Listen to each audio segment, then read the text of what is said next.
Hey, what's up, y'all? This is Rodney, and I'm back, and I just wanted to come and talk about. So, listen, I thought that I was done talking about this. However, I got online today and I saw that Angela Rye had made a video. I've been following Angela Rye for a very long time now. Love, love, love her. I didn't agree with what she said in the video, but still love her nonetheless.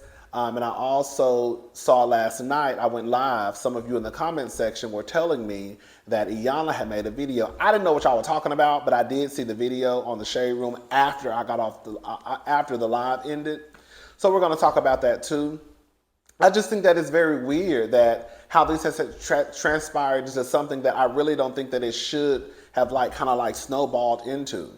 I don't know how we got to Eboni saying that from Iyanla asking Eboni, would you date a bus driver? And her response being, if he owned the bus, which for some reason, Eboni saying, if he owned the bus, triggered black men and women to the point where y'all were attacking that woman online. She came back with a response video. Now, we are talking about how your grandfather drove a bus in 1975 and how your grandmother did the best that she could do, and how dare you, look down on service workers, and how dare you turn your nose up. Let me just say something very plain and very clear. I don't think that Angela Rye and other women who are as successful as Angela Rye and the Eboni K. Williams, there may be a handful of you out there like Iyanla Vanzant. I don't think y'all are walking into Publix. I don't think that y'all are walking into Kroger. I don't think that y'all are walking into H-E-B. I don't think that y'all are walking into Walmart. And that man at the end of that register who is sacking your groceries, if he asked you for your telephone number and told you he wants to take you out on a date, you will let him take you out on a date. You might give him your telephone number, but you're not going to respond to the text message. And you're probably going to end up going to another grocery store in order to avoid this man you gave your telephone number to. So I think that we have to stop lying and be honest. I don't think y'all are out there doing that. I don't. I absolutely don't. I don't think Angela Rye is going to date nobody who making $13.17. I don't think Angela Rye is going to date someone who's bringing in $42,000 a year. I don't. I honestly don't.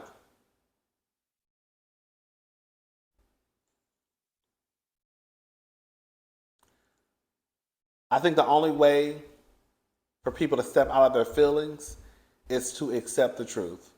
I told a story last night about myself. I was in a position just in life where I felt like things were it's not going the way that you want them to go. I think we all have a story. I used to work at Nordstrom for over 8 years. Prior to that, I worked at Macy's and Zara. So I worked at 3 retail jobs. And it got to the point for me, even though I don't consider myself mediocre, basic, or average, the truth of the matter is the positions that I worked were mediocre, average, and basic positions. The only thing that you had to be in order to work my position at Nordstrom was be 18 years of age or older. There is nothing wrong with working that job.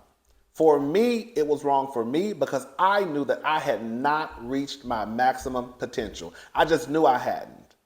I think I had become complacent. I didn't know what my next move was going to be in life. So I really had to sit back and figure out, what am I going to do? Because this is not going to be your story. It's just not. Now, for some people out there, that might be the only thing that you can do. And that is completely fine. That's completely fine. If you've reached your maximum potential and that's the best that you can do, then that's the best that you can do. However, for me, I knew that that wasn't it for me. I knew that wasn't it for me. So I had to really sit back and really think about what I was going to do with my life. And again, I think it's a hard pill to swallow, but the truth is, being someone that worked on the web team, being someone that has worked at a grocery store, who was a cashier in my 20s, hello? Those positions are very mediocre, basic, and average. I know some of you probably just cringe and probably smoke is coming out of your ears. It is.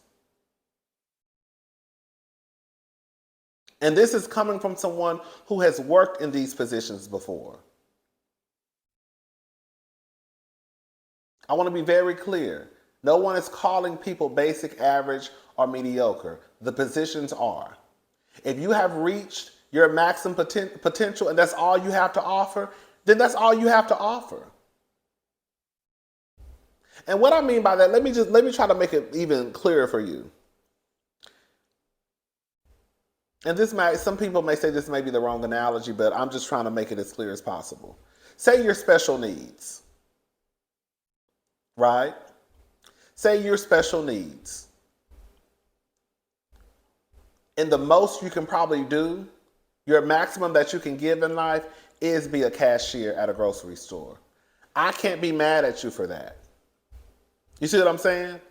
So, for example, if I know some of you don't watch reality TV, but Alexia's son, Frankie has a brain injury. For the rest of his life, Alexia is going to have to take care of him.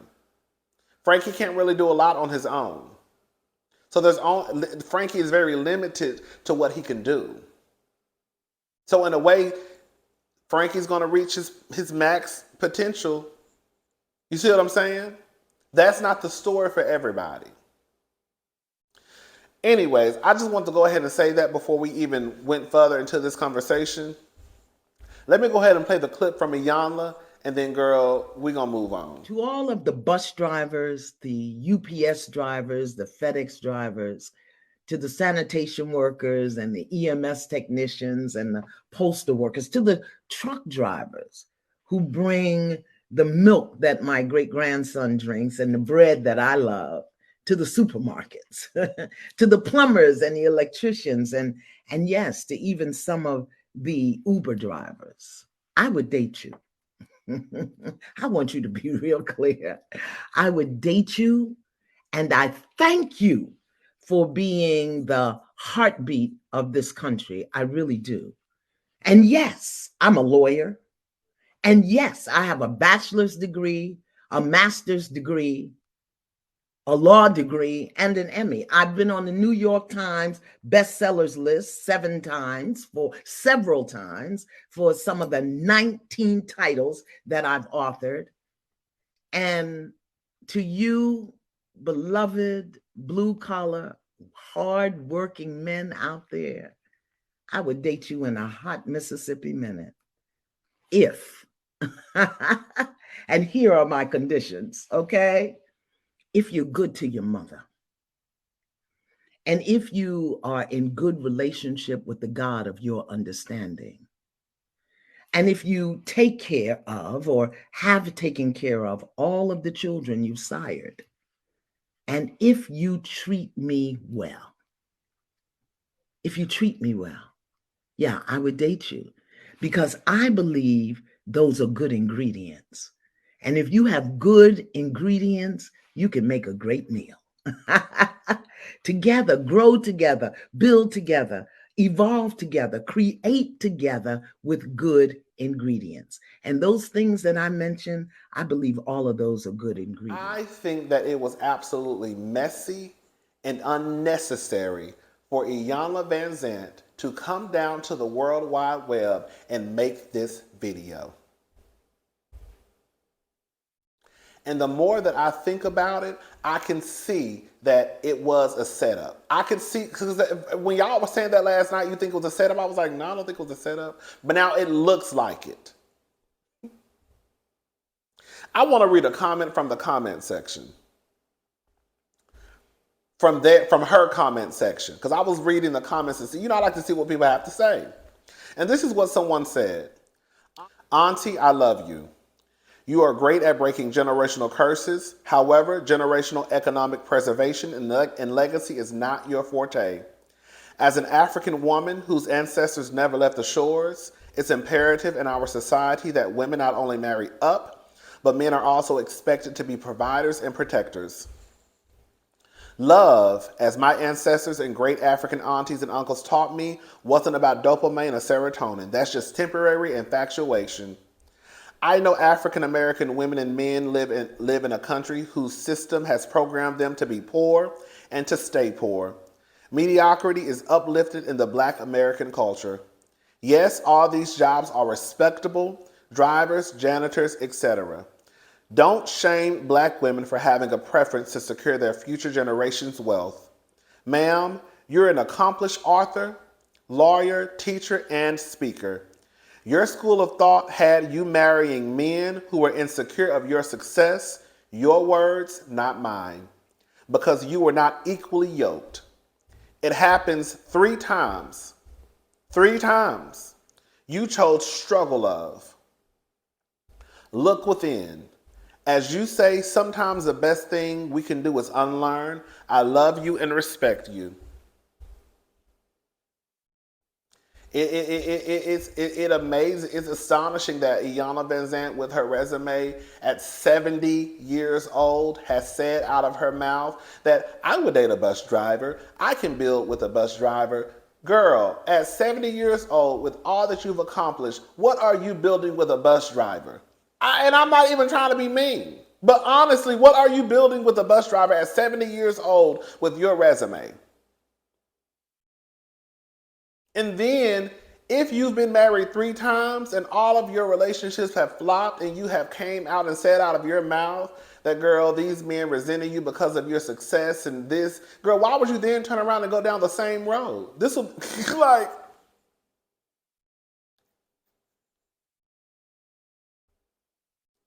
it just doesn't make sense to me. It just doesn't make sense. It's not adding up for me.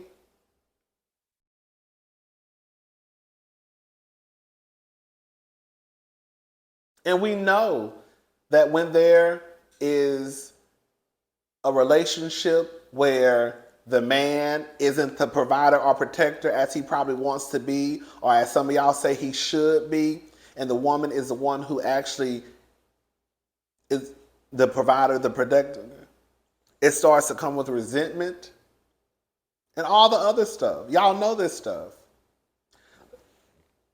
Excuse me. Let me go ahead and play Angela Rye's video. Sometimes it's just your Wi-Fi. So I'm just going to start over again. I'm here to address the confusion that I personally had about the bigotry of low expectations, the mediocre jobs that we're calling, or not we're, but some folks are calling the folks who drive buses and folks who are traditionally service workers. And I think that sometimes, as attorneys, we can forget about where we came from and how important those roles are. And so I'm here because I thought long and hard about what it meant to come from a grandmother who was a nurse, a grandfather who had his own electrician business and made it in the jet child, being an electrician. My grandmother, Granny, who was an inspector for the quality control line at Boeing. My grandfather, Gramps, who was a Pullman porter. Shout out to A. Philip Randolph. And all of them were service workers. All of them at some point could have been deemed mediocre. And what I would say to you all as a caveat and to just lay this groundwork initially on a micro level, we to fail, and at every turn we have overcome. Whether you're looking at the Black women who continue to formulate and develop businesses in this country only to hit a ceiling of 70 access.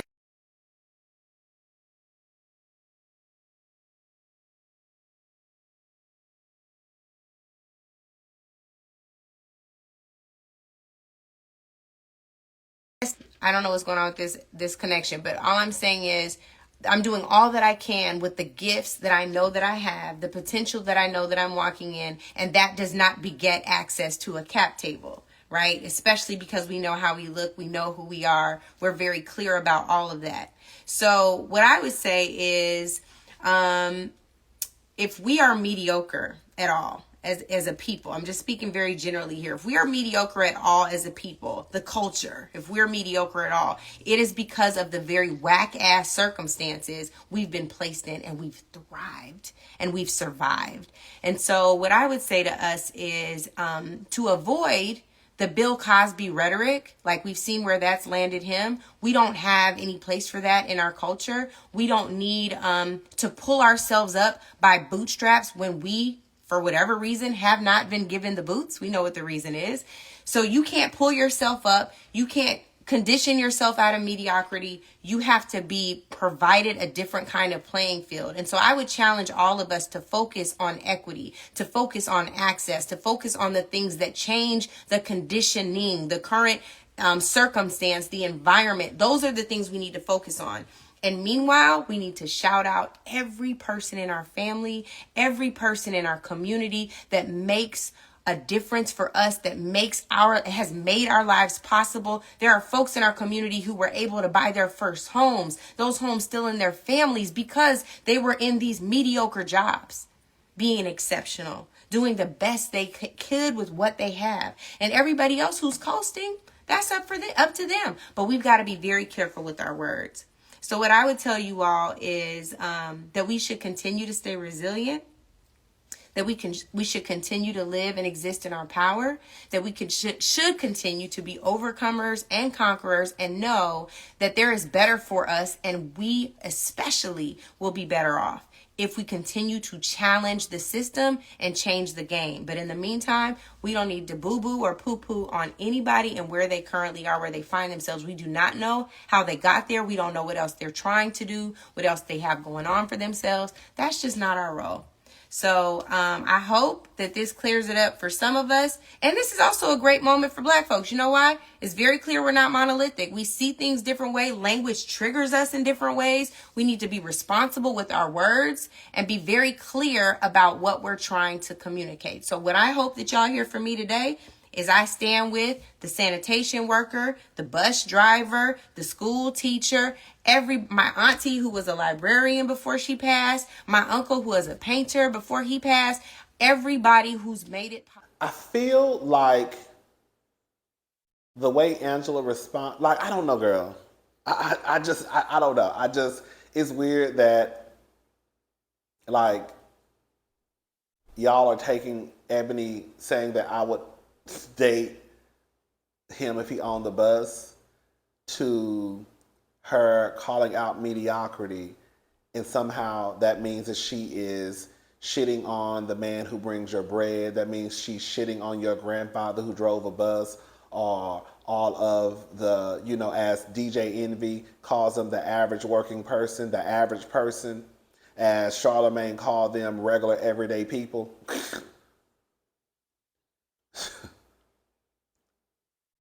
I don't know how we got to that point. I really don't. Because what I have watched and what y'all have watched is clearly, it's been two different things. And that's the only thing that I can come up with. We've watched two completely different things. I think that no matter what Eboni K. Williams says, it's not going to be good enough, because I feel like a lot of people who disagree with Eboni, your mind was made up once she said, if he owns the bus. And at that point, you were done with it, and you were done with her. To me, Angela really said the same thing Eboni said. At the end, when Angela said, you don't know what people have been through, and, basically, people, you just don't know what people have been through. That's pretty much what Eboni said. If you've already reached your maximum skill set, then girl, it is what it is. But for those who haven't, I don't like. At some point, it is like tomato. It's like Charlemagne wanting to sit here and act like him not saying regular everyday people is any different than her saying that this job, this position may be mediocre. Girl, you just call these people regular, everyday people. DJ Envy called people average twice within a 4-second span. I counted it. It is what it is, y'all. All right. I'm done. I'll talk to y'all later. I also wanted to read one last comment from someone. This is what she said. Well, I want to read 2 comments. This is what someone said in Iyanla's comment section. You know I love you. I really do. I followed you for years and have even defended you when others called your brand or relationship consulting mediocre. But what I find interesting is how you literally left this woman hanging. Every woman has a right to have a preference, the same as these men who only prefer white, Asian, Hispanic women, or who only marry a light-skinned woman. If a bus driver isn't her forte, that's her business. B, she didn't say she wouldn't dare date or marry a bus driver. She even stated her mother drove buses. She said she prefers a man that owns the bus he's driving. And I don't see anything wrong with that. No one attacked men who worked in service professions. This is completely unnecessary and ignorant. Someone else put, and this is what they told Eboni K. Williams. They tagged her. And Eboni K. Williams needs to come and apologize for her tone and energy to you. This is what they said. When our elders speak, even when we don't agree, there is demeanor and posture to be taken, especially when we're asking questions to you. She was out of order with you, and if I ever had someone in her space like that, she'd get checked. In full humility, Iyanla Vanzant, I'm just speaking for those of us who honor, respect, and uphold that order. Girl, all I'm going to say is this. Y'all going to get enough of thinking y'all going to check grown men and women. Girl, this is 1960. That's the problem y'all think is 1960. Girl, this is 2023. Girl, I said, girl, not you tagging another grown woman talking about how, girl, she need to get checked. Girl, y'all doing a lot. All right, y'all. That's it. I'll talk to y'all later. Bye.